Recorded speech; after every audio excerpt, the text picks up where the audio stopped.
Pemirsa, sejoli yang sempat viral di media sosial melakukan pencurian sepeda motor di kawasan Seberang Ulu 2 Palembang diringkus unit Ranmor Polrestabes Palembang.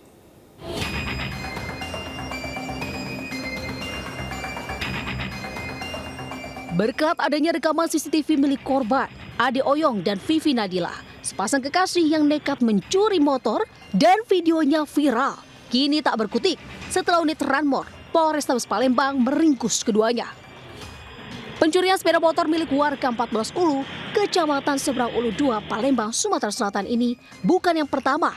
Mereka juga kerap beraksi di beberapa wilayah lain di Palembang. Modusnya, pelaku utama, pria, masuk ke dalam halaman rumah, sementara pelaku wanita bertugas mengawasi situasi sekitar saat rekannya tengah beraksi. Dalam waktu singkat, pelaku menggondol motor curiannya. Petugas meringkus pelaku di Jalan Ahmad Yani, Gang Semeru, Kecamatan Seberang Ulu 2, Palembang.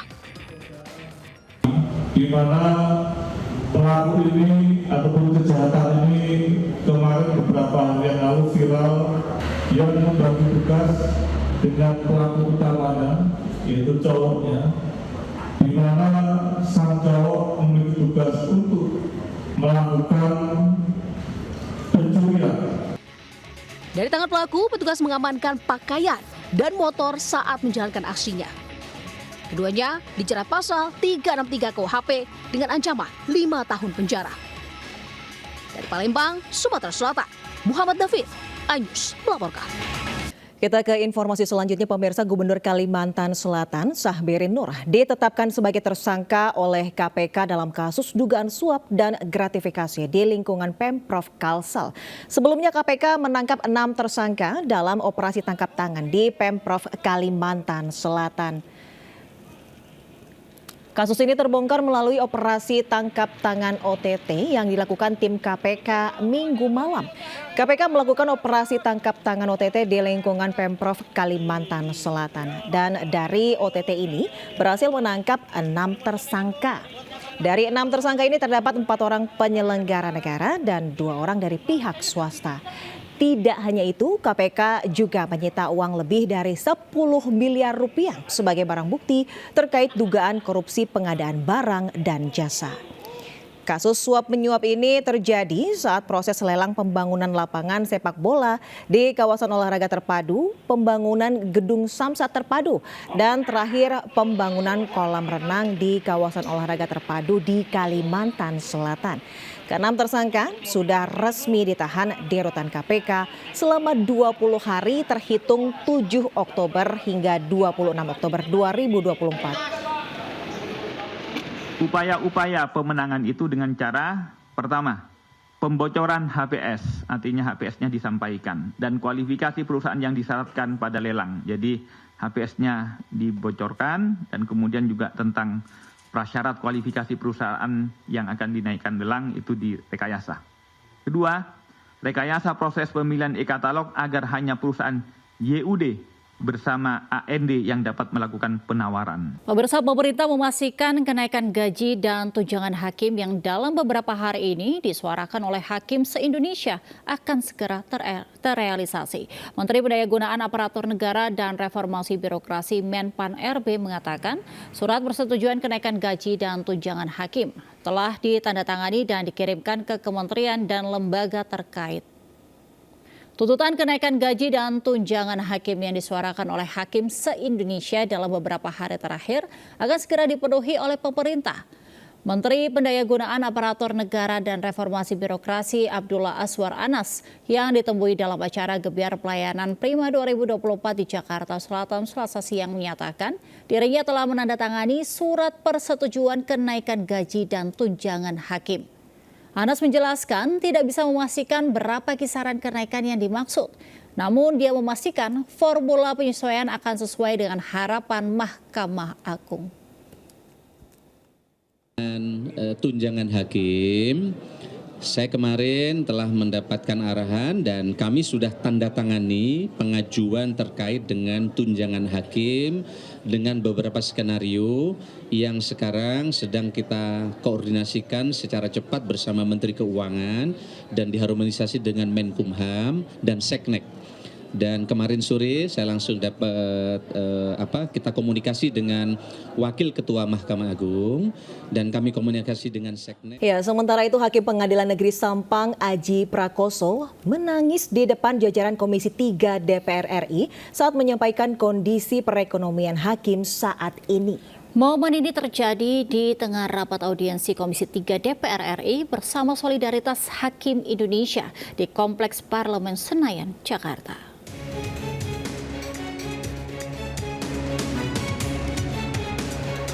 Komisi 3 DPR RI menerima audiensi dari Solidaritas Hakim Indonesia di Kompleks Parlemen Senayan, Jakarta, Selasa pagi. Audiensi digelar untuk mendengarkan keluhan dari Solidaritas Hakim Indonesia tentang kesejahteraan hakim yang terabaikan selama 12 tahun.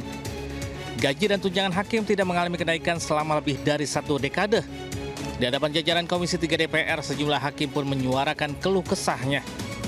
Bahkan salah satu perwakilan Hakim Pengadilan Negeri Sampang menangis menceritakan kesulitan yang dihadapi keluarganya karena keterbatasan ekonomi. Orang tua istri saya meninggal, Pak. Kami tidak bisa hadir di pemakamannya. Dan ini tidak cerita saya saja. Ini cerita rekan-rekan saya yang lain juga seperti ini.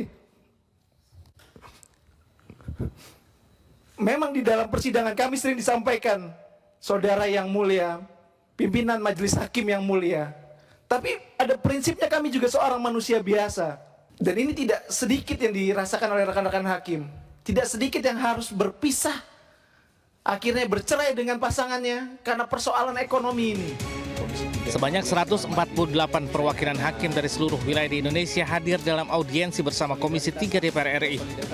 Kepada pemerintah, hakim menuntut kenaikan gaji sebanyak 142% setelah tidak adanya peningkatan maupun penyesuaian gaji dan tunjangan hakim selama 12 tahun. Dari Jakarta, tim liputan iNews melaporkan. Pemirsa, ada momen menarik saat audiensi antara Solidaritas Hakim Indonesia dengan Komisi 3 DPR yang tengah membahas kesejahteraan hakim.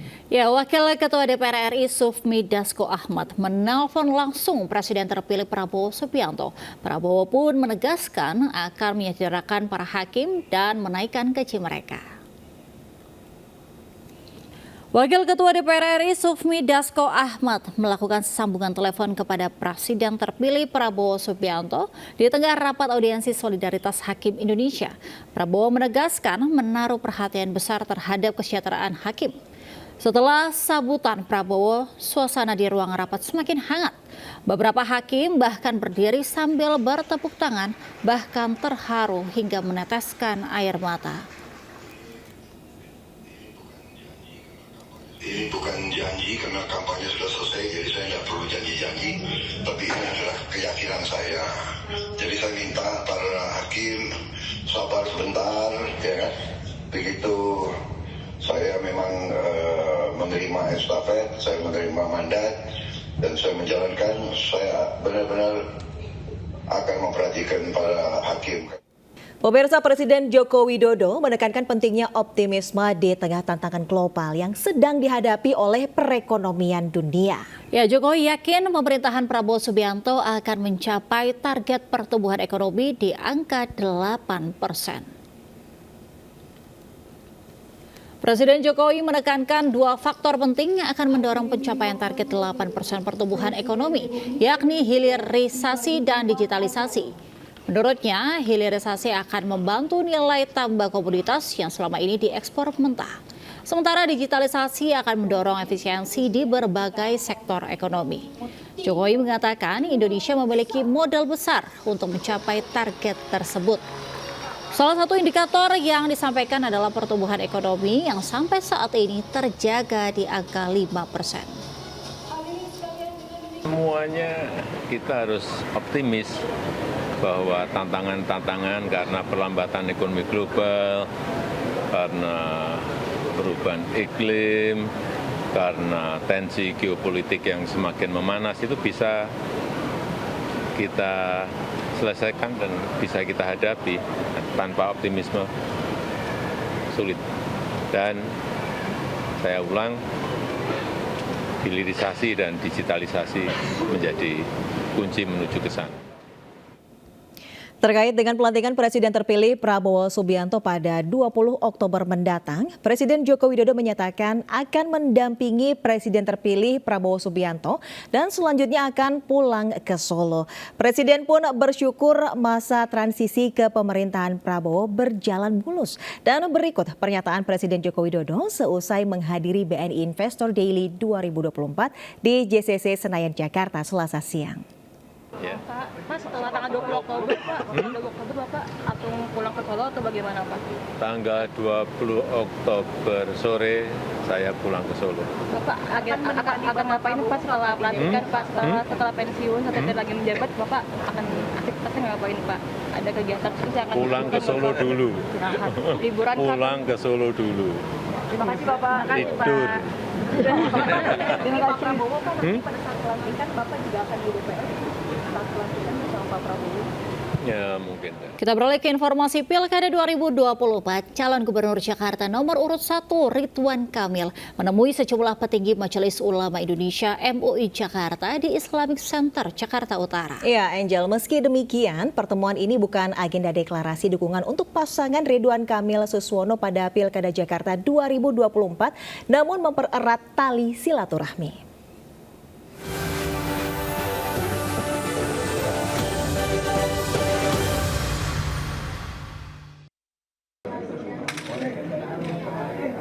Pertemuan antara calon gubernur Jakarta Ridwan Kamil dengan pengurus serta anggota MUI Jakarta berlangsung secara tertutup sekitar 2 jam.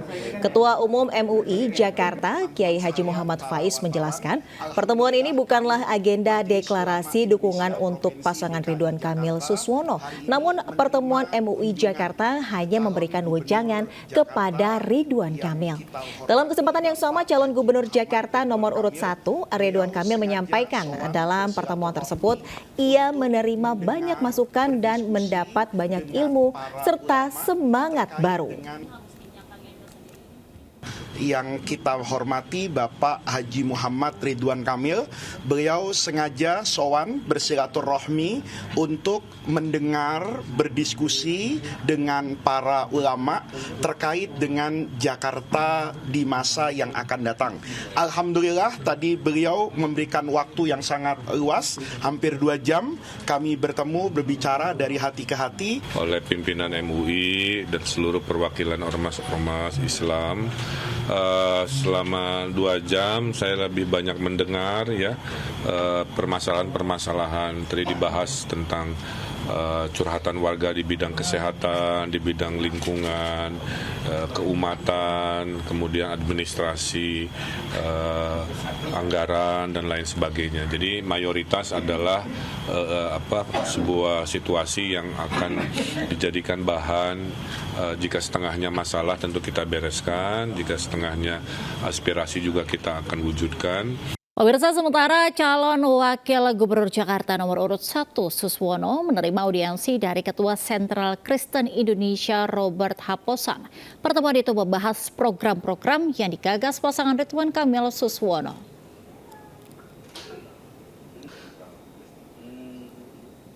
Calon wakil gubernur Jakarta Suswono bertukar pikiran dengan jajaran Sentral Kristen Indonesia CKI terkait program-program yang digagas pasangan Ridwan Kamil Suswono Ridho untuk Jakarta. Sementara Ketua CKI Robert Haposan pun mengaku berkewajiban untuk memberikan doa dan dukungan kepada pasangan Ridho di Pilkada Jakarta 2024. Robert berharap pasangan Ridho berhasil memimpin Jakarta dan CKI siap terlibat dalam program-program yang digagas oleh Ridho. Robert memastikan bakal mengajak seluruh anggota CKI Jakarta untuk mendukung program Ridho. Sumatera Barat Pak Irwan Prayitno, di NTB ada Pak Zulkifli Mansa. Jadi ya tentu semua ya warga yang ada di wilayahnya pasti akan mendapat perlindungan ya. Karena kami dalam mengambil kebijakan pasti prinsip yang utama adalah keadilan ya. Kemudian yang kedua adalah kepentingan umum, yang ketiga adalah objektif ya, dan tentu baru peraturan itu yang mendukung. Menonjol 3, pendidikan, kesehatan, dan ekonomi kreatif. Maka CKI, saya Ketua DPD Jakarta berkepentingan untuk memberikan doa dan dukungan kepada calon bapak kami. Pimpinan daerah adalah berarti bapak kita. Untuk apa? Agar amanah itu betul-betul Tuhan berikan. Kami mendoakan biar berhasil dan kami ingin berkiprah di dalamnya bahwa Sentral Kristen Indonesia ada selalu siap untuk melaksanakan tugas-tugas yang mulia. Ya pemirsa, merayakan hari ulang tahun ke-64, Cawagup nomor urut 3 Rano Karno syukuran dengan warga. Ya, selain memotong tumpeng, Rano juga menyiapkan sembako murah untuk warga Lebak Bulus.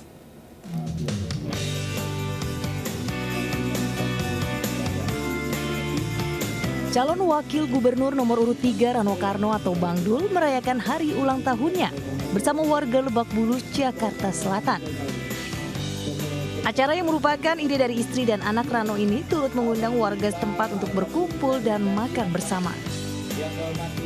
Memeriahkan hari lahirnya, Rano Karno juga memberikan beberapa fasilitas seperti cek kesehatan gratis dan tebus sembako murah dengan harga Rp5.000. Saya berdoa, Mbak Dewi berdoa, semua anak-anak juga berdoa, mudah-mudahan ya usia panjang ini atau usia di panjang ini mudah-mudahan bermanfaat. Itu aja sebut intinya. Khusus buat Pilgub Jakarta? Nggak ada doa khusus untuk Pilgub, tapi doa khusus buat usia yang panjang, itu aja. Ya. Sementara turut merayakan ulang tahun ke-64 Rano Karno, Pramono Anung memberikan hadiah berupa selendang khas Betawi atau cukit. Pramono juga memberikan kado berupa surat suara kepada pendampingnya di Pilgub Jakarta itu. Rano Karno pun memperagakan mencoblos pasangan nomor urut 3. Dari Jakarta, tim Liputan iNews melaporkan. Calon Wakil Gubernur nomor urut 2 Kun Wardana berencana akan membangun infrastruktur digital jika terpilih menjadi Gubernur Jakarta 2024-2029. Ya, ia bersama pasangannya Dharma Pongrekun juga akan merealisasikan program internet gratis bagi masyarakat Jakarta. Calon Wakil Gubernur nomor urut 2 Kun Wardana menyebut jika program internet gratis untuk membangun infrastruktur adalah hal sederhana untuk direalisasikan. Ia bersama pasangannya Dharma Pongrekun berencana akan menyediakan internet gratis dengan kecepatan 100 Mbps bagi tiap rumah di Jakarta jika terpilih menjadi Gubernur Jakarta 2024-2029. Hal ini dimaksudkan untuk mendorong produktivitas masyarakat dan meningkatkan pendapatan ekonomi secara digital. Ya, ini sangat membumi. Ya, nanti kita bisa buktikan bagaimana kesejahteraan itu bisa meningkat begitu infrastruktur digital ini merata ke masyarakat. Bagaimana nanti mereka bisa bekerja secara menggunakan infrastruktur digital ini dari rumah gitu ya. Kemudian bisa berusaha, bahkan bisa mengekspresikan kreativitasnya. Kita beralih ke informasi lainnya, sudah 1 bulan warga di Gerobokan, Jawa Tengah mengalami krisis air bersih. Ya Angel, warga pun antusias berebut bantuan air bersih yang datang guna meringankan beban mereka.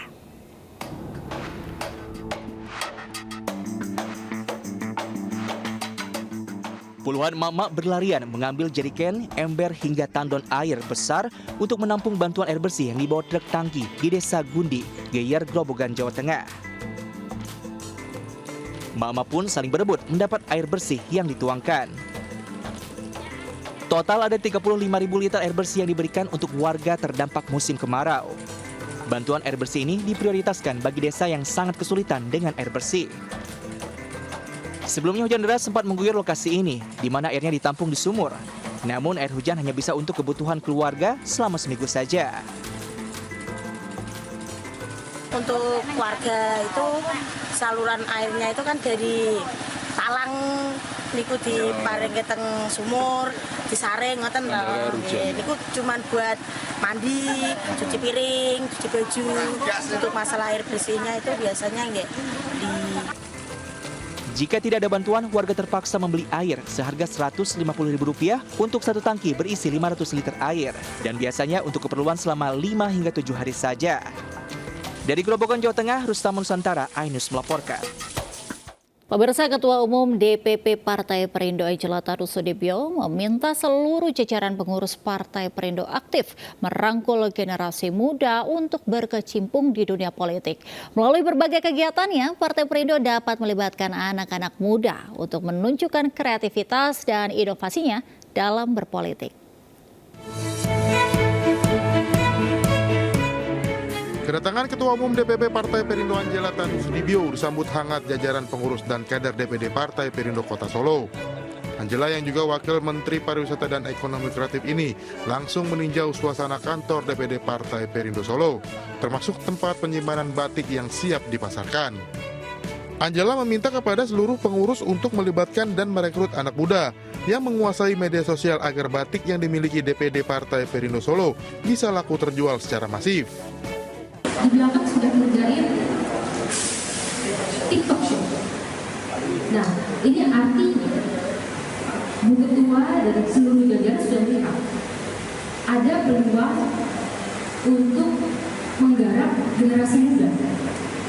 Jadi mungkin baru kegarapnya di sisi untuk mendapatkan pemasukan supaya bisa menjalankan organisasi, tetapi menurut saya ini bisa kita karyakan lebih lagi. DPD Kota Surakarta harus senantiasa menjaga solidaritas, bisa menjaga integritas dan juga kekompakan dari semua pengurus dari jajaran DPD, DPC sampai DPRD dan juga sayap-sayap partai.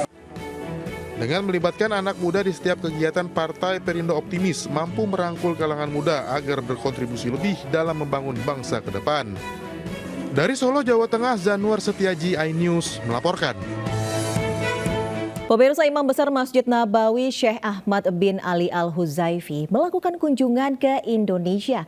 Kunjungan yang berlangsung sampai 11 Oktober ini sebagai silaturahmi dan bentuk kerjasama yang erat antara pemerintah Indonesia dengan Arab Saudi.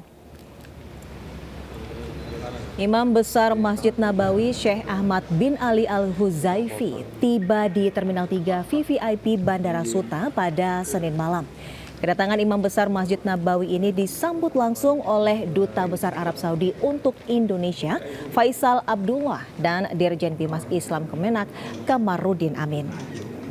Syekh Ahmad di Indonesia dijadwalkan hingga 11 Oktober akan berkunjung ke sejumlah tempat mulai dari Kementerian Agama, Istana Wapres, hingga Ormas Islam. Syekh Ahmad juga akan mengisi ceramah dan memimpin ibadah sholat Jumat depan di Masjid Istiqlal. Kunjungan Syekh Ahmad sebagai bentuk silaturahmi dan kerjasama yang erat antara Indonesia dengan Saudi Arabia.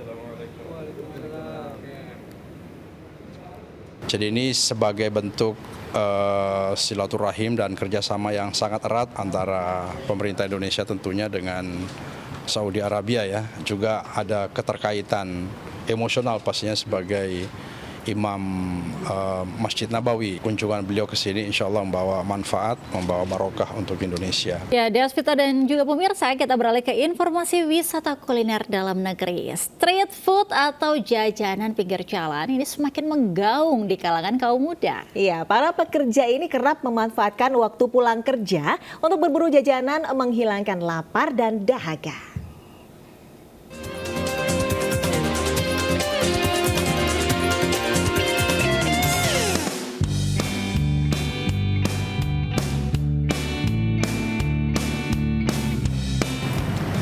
Pemirsa, temenin saya yuk berburu kuliner atau jajanan kaki lima yang ada di seberang pusat pembelanjaan elit yang ada di kawasan Jakarta Pusat. Nah, sekarang saya punya budget berapa ya? Nah, sekarang saya punya budget 50.000. Kira-kira dapat apa aja nih kulineran di sini? Mau tahu? Ikutin terus. Street food satu ini berlokasi tepat di seberang pusat perbelanjaan elit Jakarta Pusat. Namun tetap saja jajanan murah meriah yang tersaji mencuri hati pembeli. Beragam makanan dan minuman dijajakan para pedagang. Pecinta pedas, gurih, manis dapat berburu jajanan di sini. Harga terjangkau dan menggoyang lidah jadi alasan kembali ke street food ini. Iya, aku kantornya kan di Etika nih, di samping. Terus ini kan jajanan zaman dulu gitu kan. Terus teman-teman juga maunya yang kayak gini biar bisa sharing bareng. Yang pertama kan karena dia viral juga aku nyobain pisang. Terus nyobain si bakso goreng juga tuh, yang enak juga di situ kan. Lebih banyak varian aja sih Kak di sini. Biasanya beli tahu jeltot gitu di belakang, terus ada basreng juga di sini kayak gitu. Kayaknya kalau misalkan setiap istirahat, rata-rata sering kesini sih kayak gitu. Beragam makanan Indonesia tersaji, seperti bakso goreng dan pisang aneka rasa, paling dicari penggemarnya. Tak heran, ramainya pembeli membuat para pedagang meraup omset hingga jutaan.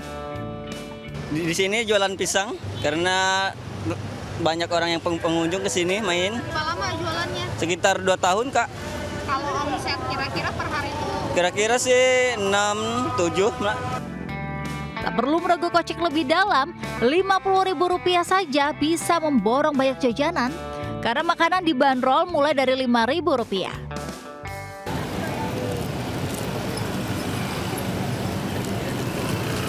Wah pemirsa, ternyata 50.000 saya dapat 4 jajanan.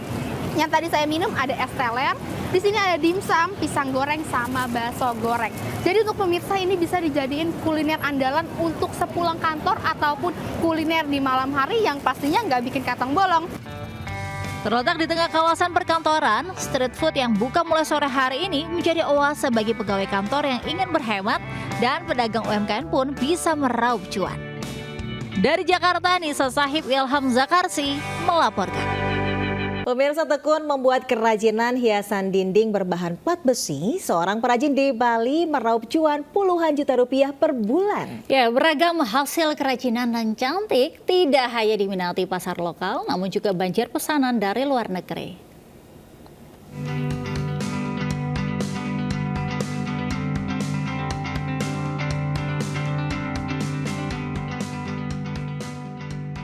Di rumah perajin kerajinan di Desa Dauh Peken, Tabanan, Bali, terdapat hiasan dinding seperti motor besar dan Vespa yang terbuat dari lembaran plat besi. Selain itu juga terdapat berbagai kerajinan beragam bentuk dan warna yang unik dan cantik. Imada Agus Semadi memberdayakan 30 perajin untuk membuat pesanan kerajinan plat besi. Proses pengerjaan kerajinan ini butuh waktu 3 hingga 7 hari, tergantung tingkat kerumitan dan jumlah pesanan. Meski sebelumnya sempat terdampak pandemi COVID-19, melalui beragam pameran yang diikuti, Mada Agus terus mempromosikan kerajinannya sehingga bisa tetap eksis dan bertahan. Usaha yang dirintis sejak 1958 ini pun diminati pasar lokal seperti Jawa, Sumatera, dan Kalimantan, serta banyak pesanan dari luar negeri. Sebelum-belumnya kita ekspor keluar banyak ya, ke Amerika, Inggris, Australia, Prancis, Spanyol, Eropa gitu. Kalau proses buatnya ada kesulitannya menurut desain dia. Kalau desain yang paling sulit itu seperti Harley, mobil itu sulit pembuatannya. Kalau seperti binatang-binatang itu bisa kita gini. Kerajinan plat besi ini dijual mulai dari harga Rp25 hingga Rp750.000. Sekali pengiriman ke luar negeri, Mada Agus mampu mengirim hingga 1.000 piece kerajinan. Tak heran kerajinan ini pun beromset mencapai puluhan juta rupiah per bulan. Dari Denpasar, Indira Ari melaporkan. Pemirsa, terdakwa dugaan tindak pidana sumpah palsu Ike Farida menolak dakwaan jaksa penuntut umum dalam sidang lanjutan yang digelar di Pengadilan Negeri Jakarta Selatan. Tapi tetap ditahan, ditangkap. Wallahi, demi Allah saya tidak bersalah. Saya tidak pernah. Pengadilan Negeri Jakarta Selatan menggelar sidang lanjutan kasus dugaan tindak pidana memberikan keterangan atau sumpah palsu dengan terdakwa Ike Farida. Dalam sidang pembacaan eksepsi, terdakwa menolak semua dakwaan jaksa penuntut umum yang dibacakan pada sidang sebelumnya. Di hadapan majelis hakim, terdakwa menolak pernah memberikan keterangan di bawah sumpah saat persidangan peninjauan kembali, tetapi dilakukan oleh mantan kuasa hukumnya. Menurut kuasa hukum Ike Farida, Kamarudin Simanjuntak, novum atau bukti baru yang diajukan kliennya dalam perkara One Prestasi dengan PT Elit Prima Hutama terkait pembelian apartemen diajukan oleh mantan kuasa hukum Ike Farida sebelumnya. Kedua mantan kuasa hukum Ike Farida yang dimaksud telah dilaporkan ke lembaga advokat masing-masing. Itu adalah kesalahan daripada magister hukumnya. Dan kemudian magister hukum ini udah kami ajukan di Pradi ya, sudah teradu di Pradi. Kemudian dia akan dilanggar atau diadili dengan kode etik gitu loh. Suaminya di di Pradinya Luhut, istrinya di Pradinya Otto gitu loh. Karena Ibu Keparida tidak pernah memberi keterangan palsu dan tidak pernah ke pengadilan. Memberi keterangan palsu kan harus ke pengadilan. Setelah itu mama saya dilakukan seperti ini, diperlakukan seperti ini. Kasus ini bermula ketika Ike Farida menggugat PT Elit Prima Hutama terkait pembelian unit apartemen. Gugatan Ike ditolak mulai dari Pengadilan Negeri Jakarta Selatan, banding di Pengadilan Tinggi hingga kasasi. Namun di tingkat PK, gugatan Ike Farida yang diwakilkan kuasa hukumnya dikabulkan dengan menghadirkan bukti baru atau novum. Dari Jakarta, Den Helmi Sajangbati, iNews melaporkan.